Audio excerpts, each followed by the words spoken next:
чем никогда нельзя пренебрегать при выходе на воду. Безопасностью, скажете вы, и будете абсолютно правы. Даже за маленькую ошибку здесь может последовать самое суровое наказание. Есть немало историй о гибели каякеров, и причины могут быть разные. Будь то отсутствие необходимого снаряжения или не по погоде подобранная одежда, а в ином случае низкий уровень технической подготовки самого гребца. На что же стоит обратить внимание в первую очередь, прежде чем отправиться куда-либо на каяке? Главный навык для сохранения вашей жизни – это эскимосские перевороты. Происхождение данного технического элемента корнями уходит вглубь веков и берет начало у инуитов, часто называемых эскимосами. Это была основная техника выживания при опрокидывании каяка во время охоты на тюленей и китов. И это было первое, чему сын учился у своего отца в море. Ведь данный навык был единственным спасением эскимосов в суровых погодных условиях севера. А теперь представим, что вы ушли в холодное время года в поход и перевернулись вдалеке от берега. Даже при условии, что у вас с собой есть все необходимое снаряжение, чтобы вернуться обратно в каяк, все равно есть большой риск не справиться и заработать гипотермию, которая в итоге приведет к летальному исходу. По своему опыту скажу, что в зимней воде руки замерзают мгновенно, и на то, чтобы сориентироваться и сделать необходимые шаги для спасения, времени будет критически мало. Поэтому навык номер 1 для каякера – это эскимосский переворот. Наряду с изучением данного элемента стоит уделить внимание тренировкам по спасению. Как в случае опрокидывания безопасно покинуть лодку, как вернуть ее в исходное положение, как забраться обратно внутрь. Добавлю, что изучение техники самой гребли крайне желательно, и этому аспекту я также рекомендую уделить должное внимание. А теперь рассмотрим необходимое снаряжение. Запасное весло на случай потери или поломки основного. Поплавок для весла, который поможет вернуть каяк в исходное положение и даст возможность залезть обратно в лодку. У меня 2 таких поплавка на оба конца весла. Таким образом появляется полноценная опора в воде. Насос для выкачивания воды, попавшей внутрь. И губка, которая поможет избавиться от остатков влаги. Что должно быть на вас? Одежда в зависимости от погодных условий. Важное правило – никакого хлопка, только синтетика. Мокрый хлопок способствует чрезмерному тепловыделению и ускоряет переохлаждение тела. Если температура воды ниже 15 градусов, то рекомендую надеть сухой костюм. Это крайне важная деталь гардероба каякера. Юбка – атрибут, предотвращающий попадание воды внутрь кокпита. И спас-жилет, который должен быть всегда на вас. Отмечу важную деталь. В морских походах закрепляйте себя к каяку, так как в случае выхода из лодки течение и ветер могут унести ваше средство передвижения на недосягаемое расстояние. Что я обычно кладу с собой в спас-жилет? Морская портативная рация для связи с береговыми службами и судами. Телефон в непромокаемом кейсе, на котором установлены приложения Windy для наблюдения за прогнозом погоды и Strava. Тут есть очень полезная функция под названием «Маячок».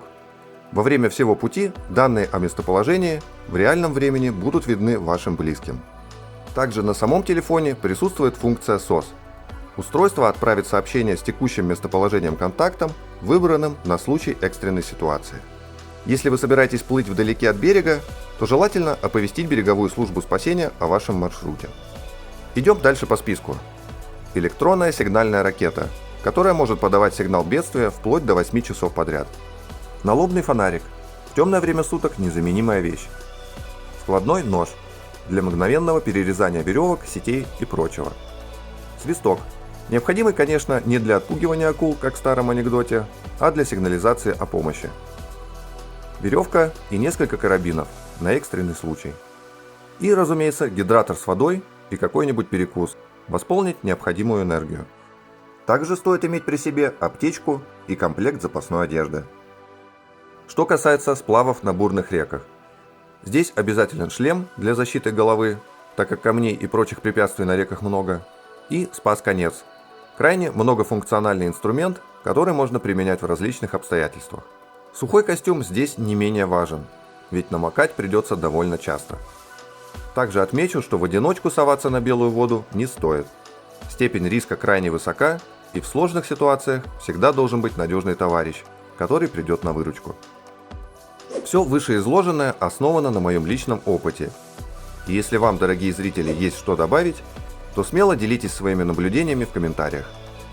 Конечно, даже предусмотрев все до мелочей, есть шанс угодить прямиком в пасть кита, как это произошло с 2 женщинами у берегов Калифорнии. К счастью, бедолаги отделались легким испугом. Но такие экзотические случаи мы все же не будем рассматривать. А вот одну поучительную историю, случившуюся со мной прошлым летом, мы разберем. Надеюсь, рассказ окажется полезным и убережет вас от подобных ошибок, которые чреваты печальными последствиями. В начале июня я собрался в путешествие из Таллина в летнюю столицу Эстонии, город Пярну. А это как минимум 300 километров пути. 2-недельного отпуска должно было хватить на преодоление всей дистанции. Но сильный ветер и волнение на море не позволили начать поход вовремя. И тем самым сокращали шансы на успешное осуществление задуманного. Переждав пару дней, пока пройдет пик непогоды, я все же решил начать путешествие, не дожидаясь идеальных условий. 4 июня в 10:30 утра каяк, набитый сверху донизу вещами и продовольствием, был готов к старту. Перегруженность лодки оказывает влияние на ее осадку и остойчивость, что в спокойных водах еще простительно, но в непогоду это дополнительный фактор риска. Записывая на берегу приветственные кадры, я в шутку произнес фразу, которую стоило воспринять более серьезно. Так что посмотрим, как я из этого всего выберусь живым и здоровым. И всю серьезность ситуации я ощутил практически сразу после начала путешествия. У выхода из гавани меня встретили волны и сильный встречный ветер, скорость которого достигала 8 метров в секунду.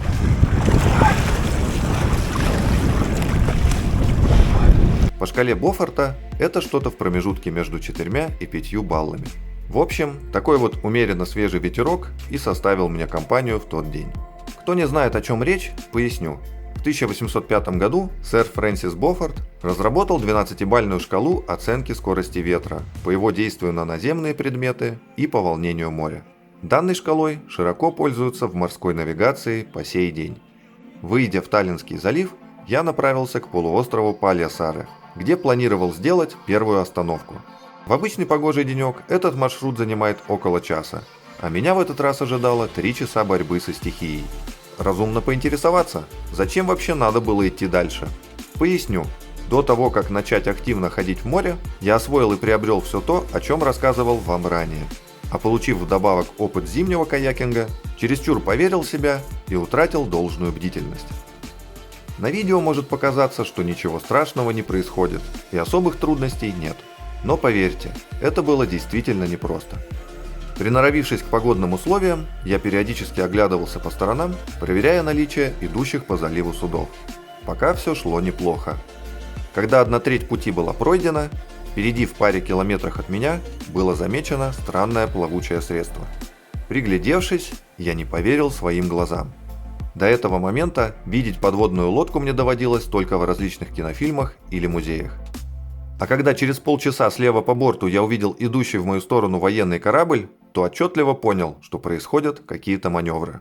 Как оказалось, именно в этот день в Эстонии начались крупнейшие в 23 году учения НАТО, в которых приняло участие 50 кораблей, 45 самолетов и более 6000 военных.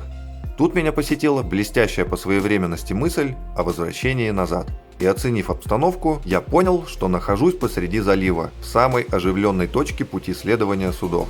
В итоге было решено вернуться к первоначальному плану и дойти до пляжа Пальясаре. К вашему сведению, Таллинский залив является одним из самых глубоких в Эстонии и делится на несколько частей.